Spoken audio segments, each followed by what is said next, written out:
రాష్ట్ర వ్యాప్తంగా 3 రోజుల పాటు నిర్వహించే సీఎం కప్ పోటీలను సమర్థవంతంగా నిర్వహించాలని మంత్రి పొన్నం ప్రభాకర్ పేర్కొన్నారు.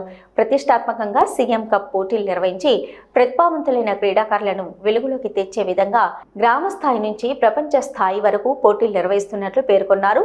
హుస్నాబాద్ పట్టణంలోని మినీ స్టేడియంలో పురపాలక సంఘం ఆధ్వర్యంలో నిర్వహించే సీఎం కప్ను మంత్రి పొన్నం ప్రభాకర్ ప్రారంభించారు. మంత్రి పొన్నం ప్రభాకర్ మాట్లాడుతూ పోటీలకు ఎటువంటి ఆటంకాలు లేకుండా సజావుగా సాఫీగా నిర్వహించాలని వ్యాయామ విద్యా ఉపాధ్యాయులను కోరారు. పోటీలు కబడ్డీ, ఖోఖో పోటీలు వయసుతో సంబంధం లేకుండా పాల్గొనవచ్చని, వాలీబాల్ మాత్రం 18 సంవత్సరాలలోపు వారై ఉండాలని ఆయన పేర్కొన్నారు. బాల బాలికల విభాగంలో పోటీలు నిర్వహించి ప్రతిభావంతులను ఎంపిక చేసి అనంతరం 16వ తేదీ నుంచి సిద్దిపేట జిల్లాలో జరిగే జిల్లా స్థాయి పోటీలకు పంపనున్నట్లు పేర్కొన్నారు. గెలుపొందిన విజేతలకు బహుమతులతో పాటు వ్యక్తిగత మెడల్స్ను కూడా అందించనున్నట్లు చెప్పారు. ఈ కార్యక్రమంలో మున్సిపల్ చైర్పర్సన్ ఆకుల రజిత వెంకన్న, సిద్దిపేట జిల్లా గ్రంథాలయం chairman Kedam Lingamurthy, municipal vice chairperson Aileni Anitha, MEO Manila, municipal floor Chittari Padma Ravinder, కౌన్సిలర్లు, ప్రజాప్రతినిధులు, క్రీడాకారులు తదితరులు పాల్గొన్నారు. గెలవని వాళ్ళు గెలుపును అందుకోవాలని నిరంతరం కృషి చేసేటువంటి ఆట క్రీడ. ఈరోజు జరిగినటువంటి క్రీడలు వాలీబాల్ జరిగినటువంటి వాళ్ళందరికీ కూడా భాగస్వాములైనందరూ శుభాకాంక్షలు. ఒక విషయాన్ని తప్పకుండా గుర్తుంచుకోవాల్సినటువంటి ఏజ్ మీది. చదువుతో పాటుగా మానసికంగా, శారీరకంగా ఉత్సాహంగా ఉండాలంటే ప్రతి విద్యార్థిని క్రీడల్లో భాగస్వామి కావాల్సిందే. సీజన్ కూడా దాటిగా గురించిపోయిన ఉన్నట్టు కాదు, మనం శ్రమ పడాలి. చదువుతో పాటుగా మానసిక శారీరక ఉల్లాసానికి, దృఢత్వానికి మనం తప్పకుండా క్రీడల్లో భాగస్వామి కావాల్సిందే. ఎవరైనా వాళ్ళకి ఇష్టమైన క్రీడ, అప్పుడు మనం అన్ని రకాలుగా ముందుకు పోవడానికి అవకాశం ఉంటుంది. కాబట్టి రాష్ట్ర ప్రభుత్వం కూడా క్రీడలను ప్రోత్సహించడానికి యంగ్ ఇండియా స్పోర్ట్స్ యూనివర్సిటీ పెడతా ఉంది. తప్పకుండా ఆ యంగ్ ఇండియా స్పోర్ట్స్ యూనివర్సిటీలో మన హుస్నాబాద్ ప్రాంత విద్యార్థులు ఉండాలని కోరుకుంటా ఉన్నా. ఆ విధంగా అడ్మిషన్ సంపాదించే విధంగా పీఈటీలంతా కూడా కృషి చేయాలి. అన్ని క్రీడలకు సంబంధించినటువంటి మరి స్పోర్ట్స్ స్కూల్ కూడా మన దగ్గర కరీంనగర్ ఒక స్పోర్ట్స్ స్కూల్ ఉంది.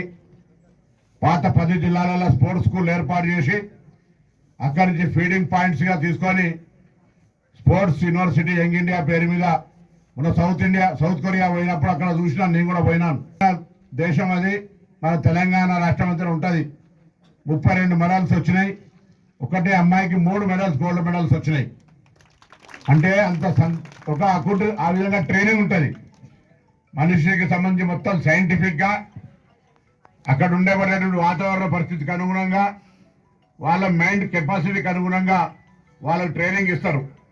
అట్లా 32 అవార్డులు వచ్చాయి, 32 ర్యాంకులు ఒలింపిక్స్లో. భవిష్యత్ ఒలింపిక్స్లో రావాలంటే ముందు మన దేశంలో ఏషియన్ గేమ్స్లో లేకపోతే ఇతరత్ర గేమ్లలో మనోళ్ళు ముందుగా రాణించాల్సిన అవసరం ఉంటుంది. కాబట్టి నేను హుస్నాబాద్ ప్రాంత క్రీడాకారులకు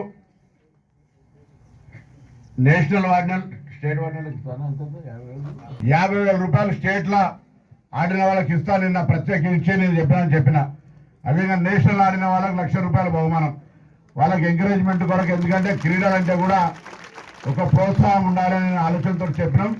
మరొక్కసారి కోరుతా ఉన్నా, దయచేసి ఎక్కువ సమయం తీసుకోకుండా మీరందరినీ ఆశీర్వచనం ఇస్తూ ఈ ప్రాంతం నుంచి క్రీడాకారులుగా ఎదగడానికి మంత్రిగా, ప్రభుత్వం పక్షాన, హుస్నాబాద్ శాసనసభ్యుడిగా ఈ ప్రాంతాన్ని క్రీడలకు సంబంధించిన ఒక వేదికగా, క్రీడాకారులకు వేదికగా చేయాలనేటువంటి ఆలోచనకు అనుగుణంగా మీరంతా, నేను పీఈటీలందరినీ కూడా కోరుతా ఉన్నా, లేదా పట్టణ పుర ప్రముఖులను, తల్లిదండ్రులను అందరినీ కోరుతా ఉన్నా. ఈరోజు పిల్లలందరినీ ఆటలాడించే విధంగా, పిల్లలకు విద్యతో పాటుగా క్రీడలు కూడా ఒక జీవిత భాగంగా ఉండే విధంగా వాళ్ళకి అవకాశం ఇవ్వండి, వాళ్ళని ప్రోత్సహించండి.